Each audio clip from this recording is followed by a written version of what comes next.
right, now we go to a completely different topic. Jeff Jacoby from the Boston Globe is joining us. He wrote a piece on crime and punishment that I found to be very interesting. Jeff, welcome to the Young Turks. Thank you very much, Cenk. Thanks for inviting me. No, we appreciate you coming on. I agreed with the whole thing until we got to the very end. Okay. But That's pretty good. Okay, so let's save that to the end. I'm not one of these guys who insists you have to agree with everything I say. If I can get 90% agreement, that's a good day's work. That's true. All right, so now you claim that there's a liberal group out here who is protesting prison sentences that are for life without parole. Tell us what that group is and what their issue is with that sentence. It's a group called the Sentencing Project, and they've been around, I think, for 15 years or so. They're liberally oriented group. They describe themselves as seeking alternatives to incarceration and seeking to expose inequities and problems in the criminal justice system. Some of their biggest issues are supporting the abolition of both the death penalty and life without parole sentences. Perhaps what they've been best known for up until now are a stream of studies in which they claim that blacks are disproportionately overrepresented in the criminal justice system. And that's one of the themes in this new report that they have out, which is about the expansion of life imprisonment. There are now a record number of people in American prisons serving life terms, about 140,000 of them. And of those 140,000, about 41,000 are currently serving sentences of life without parole. So those are record numbers, all-time high. And the Sentencing Project has this report out in which they basically explain everything that they think is wrong with that.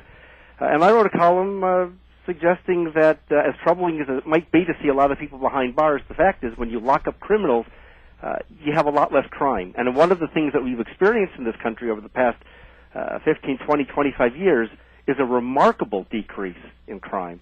Violent crime has been cut by more than half in just the last 15 years. Nobody likes to see people go to prison or have to spend the rest of their life in prison as an abstract matter.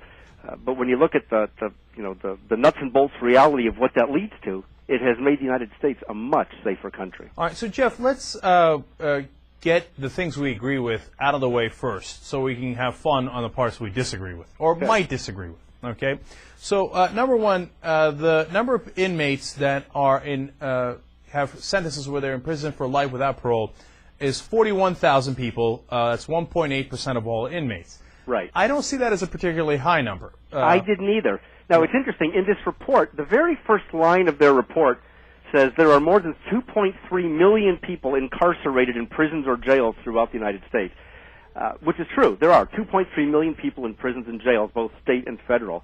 Later on in the report, though, every time they talk about life sentences or life without parole sentences as a percentage of prisoners, they give it only as a percentage of prison inmates, not jail inmates. And they never actually specify a reason for doing that. I figured I would stick with the number that they began with. 41,000 people serving life without parole terms. That comes to less than 2% of all inmates behind bars in this country. All right. And I agree with you. I don't think that's a terribly shocking number. Right. And I think that there are, that it depends on what crimes they committed. I mean, you can't just say nobody should have life without parole. And the overwhelming percentage of people serving life without parole are in for murder. And you know, it's very hard to get a life without parole sentence for anything that isn't extremely violent and heinous. That's probably entirely true, and in fact, I would go further and say, you know, if you're a guy who's done a number of child molestations, I got no problems with life without parole. And now I'm against the death sentence, but if you're against the death penalty, then you got to be in favor of life without parole. You would think, but the Sentencing Project isn't. They're opposed to. Basically their position is everybody deserves to have at least a chance for parole, even, you know, Charles Manson. Yeah, I disagree with I think that's just a really irresponsible and reckless position. Now, so I agree with that. So let's get to the part where we disagree, Jeff. Okay. We're talking to Jeff Jacoby from who's from the Boston Globe here, and he wrote this editorial, and we got a link up to it at theyoungturks.com. Jeff, you say that you don't think that it's random that more African Americans are in prison proportionately to their numbers in the population, and that, well, let's start there. I don't want to misinterpret anything you're saying. What do you mean by that? It's certainly true that in comparison with their proportion in the general population, in which blacks are about 12% of the U.S. population, in comparison with that, the percentage of blacks who are in prison is much higher. I don't know what the overall percentage is for the entire prison population, but among those serving life terms, it's 48%. So that's 4 times the representation in the general population expressed as a percentage of the lifers population. But the proper comparison isn't to the general population. The proper comparison is to the criminal population. And since, as politically incorrect and unfortunate and unhappy as it may be to point it out, since it's the case that blacks are 7 times more likely than whites to commit murder, 8 times more likely to commit robbery, and it's like that across almost all crimes, certainly all violent crimes, it stands to reason that more blacks will tend to get arrested, more will, in proportion to their share of the population, more will be convicted, more will be sent to prison. Jeff, there's an important distinction there. Now, you get that 7 times more likely number from the people who have been convicted, right?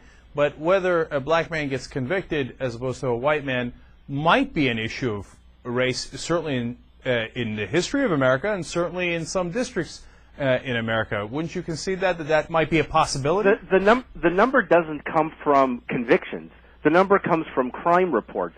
And there are 2 major But how do we know if it's a black guy or a white guy in a crime report if you don't prove it?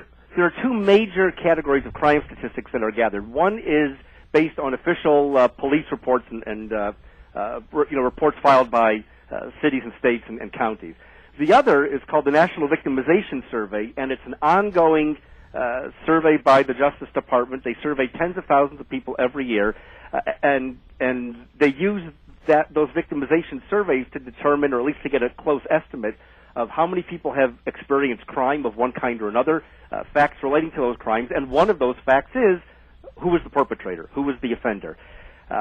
And by the way, it should be clear that it's not non-black victims that we're only talking about. More than 90%, close to 95% of all black homicide victims in the United States are the victims of blacks committing homicide. 95% of the time when a black person in America is killed, a black person killed him. The number isn't nearly that high when it comes to victims of other races.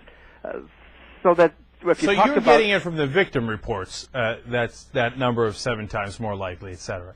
See, but I don't agree with the Sentencing Project on the other parts that we talked about, and I'm not sure that I even agree with them on this. But I'm open to the suggestion that when it comes to the convictions, and of course, if you're going to be serving life in jail without parole, you got convicted, that race does become an issue. And what we've seen it. I mean, let me ask you that, Jeff. Do you agree that certainly historically and still today that there are a lot of areas in the country where you're more likely to be convicted if you're a black man rather than a white man? I'm not sure that that's still true. It certainly isn't true when it comes to death sentences and when it comes to convictions for murder. There are more people on death row who are white than who are black. More whites on death row end up actually getting executed than blacks. And yet we know that do you mean proportionally or do you mean overall? What's that? Do you mean proportionally or do you mean overall? I mean, no, overall, in absolute numbers. Okay, so proportionally though, so if you say there's 51% of the people that were on death row, for example, are white, proportionally it's still a larger number of blacks that are on death row. Yes, because it's a proportionally much larger number of blacks who are involved in committing felonies, and especially committing violent felonies. Blacks commit approximately half of all murders in this country. You would think then that half of the people on death row would be black.